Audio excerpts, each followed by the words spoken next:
Hello student, स्वागत है आप सभी का आज के सेशन में। कैसे हैं आप सभी लोग? आई होप सभी लोग बहुत अच्छे होंगे और आप लोगों ने आरआरबी के लिए अप्लाई कर लिया होगा। ठीक है, तो बहुत जल्दी आपको डाउट क्लियर करने हैं, अपना फॉर्म अप्लाई करना है और उसके बाद में तैयारी स्टार्ट कर देनी है। ठीक है, चलिए बच्चे स्टार्ट करते हैं। सबसे पहले न्यूज आई है बिहार से, है ना। ये बच्चे आपका बिहार में आपका श्री हरमिंदर जी पटना साहिब गुरुद्वारा है। पहले तो उसका नाम याद रखना कि बिहार में है। ठीक है, पटना साहिब गुरुद्वारा है, बिहार में है।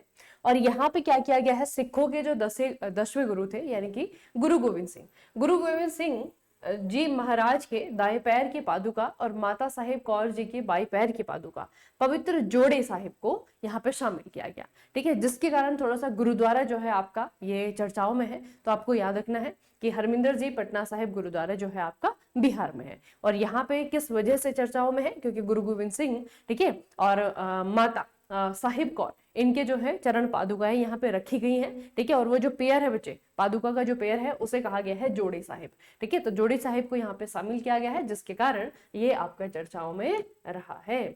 अगला है बच्चे चाइना ने क्या किया है, सेंझू 21 मिशन का प्रक्षेपण चीन के जुक्वान सैटेलाइट लॉन्च सेंटर से लॉन्च मार्च 2F रॉकेट के माध्यम से किया गया। अब इसकी एक खासियत है, ये जो आपका मिशन है, आपको पूछा जाएगा सेंझू 21 मिशन किसका है, ये चाइना का है। ठीक है, इसकी खासियत क्या है बच्चे, इसकी खासियत ये है कि पहली बार चीन ने अंतरिक्ष में जैविक प्रयोगों के लिए 4 लैब चूहों, ठीक है, 2 नर 2 मादा है, इनको भेजा है। ठीक है, इन प्रयोगों का उद्देश्य क्या है, इन प्रयोगों का उद्देश्य है कि जो सूक्ष्म गुरुत्वाकर्षण है, वातावरण में स्तनधारी जीवों की शरीर क्रियाओं और प्रजनन पर पड़ने वाले प्रभाव का अध्ययन करना। ठीक है, तो ये थोड़ा सा याद रखना बच्चे कि पहली बार जो है आपका जैविक प्रयोग जो है आपके अंतरिक्ष में किए जाएंगे, जिसके लिए कि लैब में जो आपके चूहे होते हैं उनको जो है आपका यहाँ पे भेजा गया है। और किसने काम किया है, ये चाइना के द्वारा काम किया गया है। ठीक है, कि जो आपकी ये जीव होते हैं उन पे जो माइक्रो ग्रेविटेशनल है, ठीक है, माइक्रो ग्रेविटी है, इसका इफेक्ट किस तरीके से पड़ता है, उनके प्रजनन पर कैसा असर पड़ता है, इसका अध्ययन किया जाएगा, जिसके कारण ये आपका चर्चाओं में है। तो सेंझू 21 ये मिशन है, किसके द्वारा, चाइना के द्वारा जो है इसे लॉन्च किया गया है। यह केंद्र जो ये बच्चे यहाँ जहां से सैटेलाइट लॉन्च किया गया है ना, ये आपका कहाँ पे है, चीन के गोबी रेगिस्तान में स्थित है। यह 6 महीने की मिशन अवधि के लिए चयनित 3 अंतरिक्ष यात्रियों के साथ में इसे भेजा गया है। तो आपको याद रखना है बच्चे कि ये जो है आपके चूहे भेजे गए हैं। देखिए 4 चूहे हैं और उनको जो है आपका यहाँ पे टेस्ट किया जाएगा, टेस्ट में आपका रखा जाएगा। ठीक है, इस तरीके से जो है आपका चाइना ने ये काम किया है और मिशन का नाम है सेंझू मिशन। अगला प्रश्न बच्चे, मालदीव ने 1 जनवरी 2007 या उसके बाद जन्मे युवाओं के तंबाकू उत्पाद खरीदने, इस्तेमाल करने या बेचे जाने पर प्रतिबंध लगा दिया है, बैन कर दिया है। ठीक है, तो इस तरीके से ये जो आपका देश है मालदीव, यह देश भर में पेड़ीगत तंबाकू प्रतिबंध लागू करने वाला दुनिया का एकमात्र देश बन गया है। ठीक है, आपको पूछा जाएगा बच्चे कि nation wide generational tobacco ban ये कौन से कंट्री के द्वारा किया गया है, तो ये जो है आपका मालदीव के द्वारा किया गया है। किसी नाबालिग व्यक्ति को तंबाकू उत्पाद बेचने पर लगभग 50,000 रुपया का जुर्माना लगाया जाएगा। तो मालदीव को आपको याद रखना है कि मालदीव ने ऐसा काम किया है। ठीक है, 1 जनवरी 2007 के बाद जो बच्चे जन्मे हैं उनको जो है आपका तंबाकू खरीदने पे, इस्तेमाल करने पे या फिर बेचे जाने पर जो है आपका बैन लगा दिया है। ठीक है, और किसने काम किया है बच्चे, मालदीव ने ये काम किया है। अगला है आपका स्पोर्ट्स, रोहन बोपन्ना। आप लोगों ने काफी बार बच्चे इनका नाम सुना होगा। तो फाइनली इन्होंने ऑफिशियली जो है रिटायरमेंट ले लिया है टेनिस से। ठीक है, तो रोहन बोपन्ना को याद रखना बच्चे, भारतीय टेनिस खिलाड़ी रोहन बोपन्ना, इन्होंने 2 दशक से अधिक के शानदार करियर के बाद में संन्यास ले लिया है। ये कर्नाटका के कुर्ग से संबंधित है। 45 साल के रोहन बोपन्ना ने 43 की उम्र में टेनिस रैंकिंग में पहले नंबर पर पहुंचे थे। ठीक है, ये भी आप लोगों को न्यूज बताई थी। ठीक है, तो सबसे बच्चे अगर हम बात करें टेनिस के, तो जितने भी हमारे टेनिस स्टार हैं उनमें से सबसे लंबा, मतलब सबसे उम्र दराज एज तक जो है इन्होंने खेला है। ठीक है, और 45 साल के ही है। और अभी जो है आपका 2 साल पहले 43 में जो है इन्होंने नंबर 1 रैंक भी हासिल की थी। ठीक है, तो ये बच्चे आपको थोड़ा सा याद रखना है। बाकी इनकी उपलब्धियों की अगर हम बात करें तो 2 ग्रैंड स्लैम इन्होंने जीते हैं। 2017 में फ्रेंच ओपन जीता इन्होंने मैक्स डबल, और 2024 में इन्होंने ऑस्ट्रेलियन ओपन जीता मैक्स डबल। ठीक है, तो एटीपी युगल रैंकिंग में विश्व नंबर 1 बनने वाले भी ये सबसे उम्रदराज खिलाड़ी हैं। ठीक है, तो भारत की तरफ से अगर हम बात करें तो बच्चे भारत में टेनिस में बहुत कम ऐसे खिलाड़ी हुए हैं जिन्होंने कि हमारे लिए जो है ग्रैंड स्लैम जीते हैं। ठीक है, उनमें से जो है आपके एक है रोहन बोपन्ना। ठीक है, तो 2017 में फ्रेंच ओपन इन्होंने जीता था, और अभी जो है 2024 में इन्होंने ऑस्ट्रेलियन ओपन जीता था। ठीक है, तो वो सिंगल नहीं है, लेकिन याद रखना जो फ्रेंच ओपन इन्होंने जीता था वो मिक्स डबल था। ठीक है, और जो इन्होंने 2024 में ये ऑस्ट्रेलियन ओपन जीता वो मेंस डबल था। ठीक है, तो ये भी आपको याद रखना है।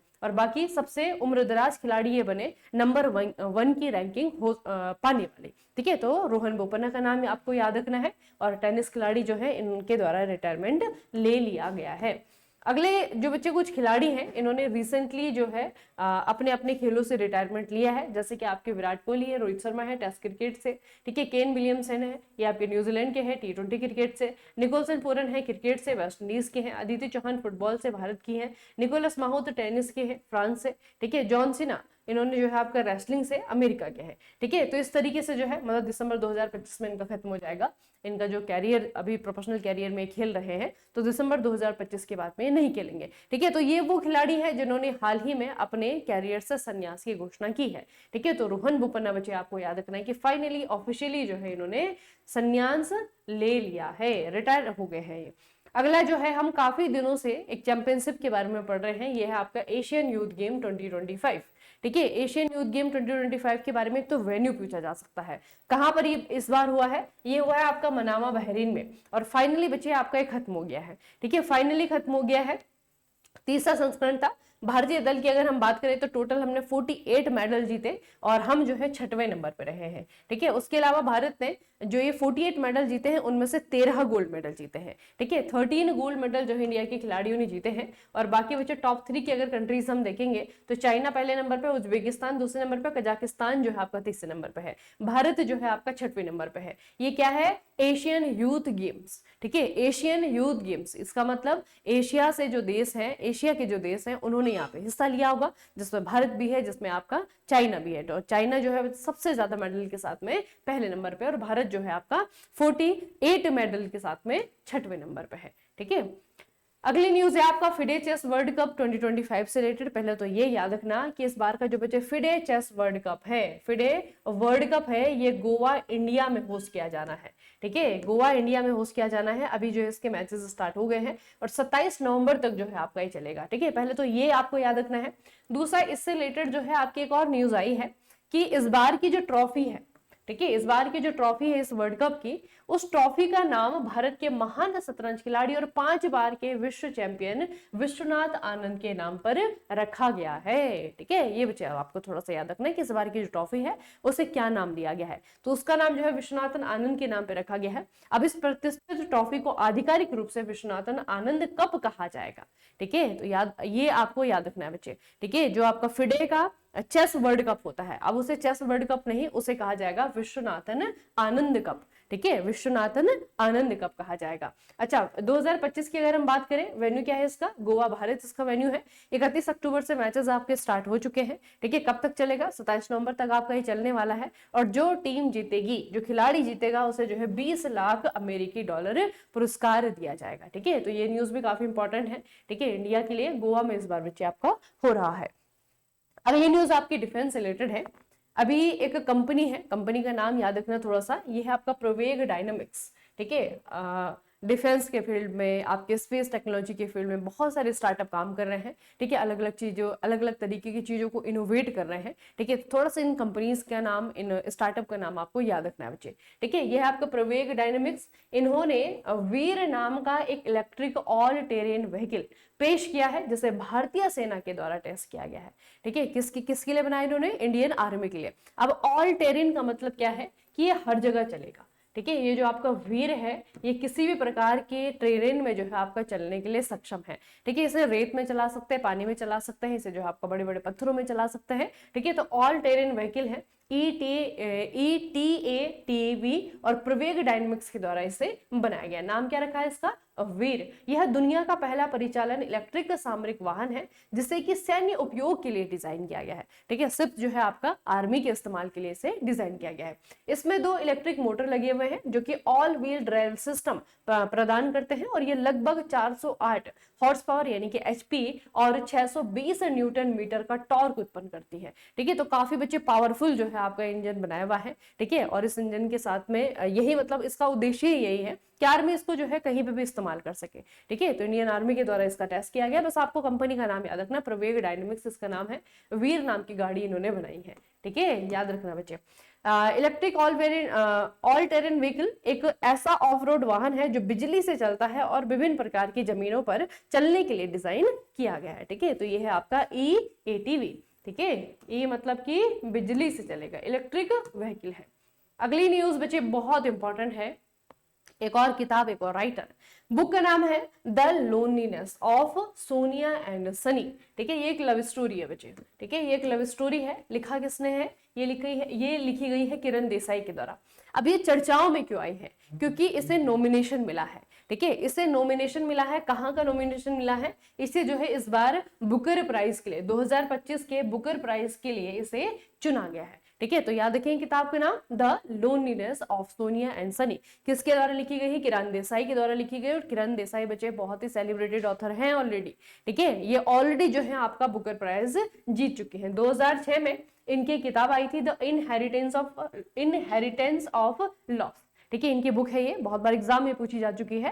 तो इनकी किताब को जो है 2006 में मान बुकर पुरस्कार ऑलरेडी मिल चुका है और दोबारा से जो है 2025 में बुकर पुरस्कार के लिए जो है आपकी गई है the loneliness of Sonia and Sunny. ठीक है, आप देखते हैं इसका रिजल्ट क्या आता है। फिलहाल अभी तो ये आपके शॉर्टलिस्ट हुई है, लेकिन शॉर्टलिस्ट हुई है इसका मतलब कि बहुत अच्छी बुक है ना। तो ये आपको याद रखना बच्चे, किरण देसाई की बुक है। अगली न्यूज बहुत इंपॉर्टेंट है, ऑब्ituary से रिलेटेड है। ठीक है, आपको एक पर्सनैलिटी का नाम आप लोगों ने वैसे सुना होगा, हिंदुजा ग्रुप का नाम सुना है ना। तो गोपीचंद पी हिंदुजा, इनका बच्चे 85 वर्ष की आयु में लंदन में निधन हो गया है। ठीक है, इनका 85 वर्ष की आयु में लंदन में निधन हो गया है। हिंदुजा ग्रुप की अगर हम बात करें, इसके संस्थापक और ब्रिटेन के सबसे धनी व्यवसायियों में से एक। ठीक है, ब्रिटेन के सबसे धनी व्यवसायियों में से एक जो है गोपीचंद पी हिंदुजा, इनका निधन हो गया है लंदन में। अच्छा, हिंदुजा समूह की अगर हम बात करें तो हिंदुजा समूह के 2 सबसे महत्वपूर्ण अधिग्रहण उनके कार्यकाल के दौरान हुए थे। 1984 में इन्होंने गल्फ ऑयल ये खरीदा था और 1987 में जो है अशोक लैंडन खरीदा था। ठीक है, और हिंदुजा की स्थापना की अगर हम बात करें 1919 में, ये तो आपका स्टैटिक जीके का ही क्वेश्चन है, 1919 में बचे।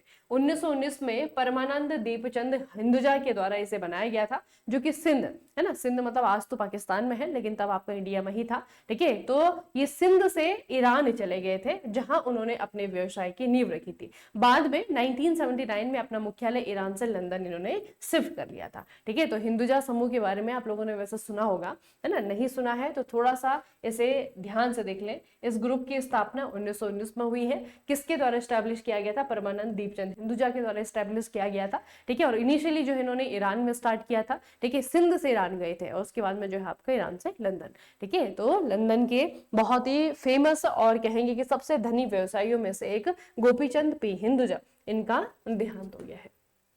चलिए, तो ऑब्ituary की न्यूज भी आपकी खत्म हुई। एक हमने डिफेंस से रिलेटेड न्यूज पढ़ी है बच्चे, वीर वाली जो न्यूज है ना, उसे आपको याद रखना है कि वीर जो है आपका एक व्हीकल है। और दूसरा जो है इस बार का जो चेस वर्ल्ड कप हो रहा है, भारत में हो रहा है, गोवा के द्वारा होस्ट किया जा रहा है। इसका रिजल्ट भी हम देखेंगे। ठीक है, रिजल्ट अभी जो है आपका आना बाकी है, तो अभी पूरे नवंबर में जो है आपका मैचेस इसमें होंगे। ठीक है, तो इसको भी आपको याद रखना है, बहुत इंपॉर्टेंट है। आपका स्पोर्ट्स वाली न्यूज हो गई, साइंस एंड टेक्नोलॉजी वाली न्यूज हो गई। ठीक है, ये बहुत इंपॉर्टेंट है बच्चे आने वाले RRB JEE 2025 के एग्जाम्स के लिए। ठीक है, और इसी तरीके से जो है एनालिसिस देखने के लिए आप लोग जो है सुबह क्लासेस में जुड़ सकते हैं। सुबह 8 बजे जो है आपके क्लासेस हो रही हैं। ठीक है, जिसमें कि PYQ एनालिसिस किया जा रहा है और बहुत इंपॉर्टेंट बच्चे एनालिसिस होता है किसी भी एग्जाम के लिए। ठीक है, वो क्वेश्चन आपका रिपीट नहीं होता है, लेकिन टॉपिक जो है, टॉपिक की समझ आपके अंदर आती है, डेवलप होती है और वहां से जो है आपके फिर क्वेश्चन बनते हैं। ठीक है, चलिए फिर आज का सेशन हम यहीं पे समाप्त करेंगे, मिलेंगे फिर नेक्स्ट सेशन में। तब तक के लिए पढ़ते रहिए, अपना खूब सारा ख्याल रखिएगा। आप सभी का बहुत बहुत धन्यवाद।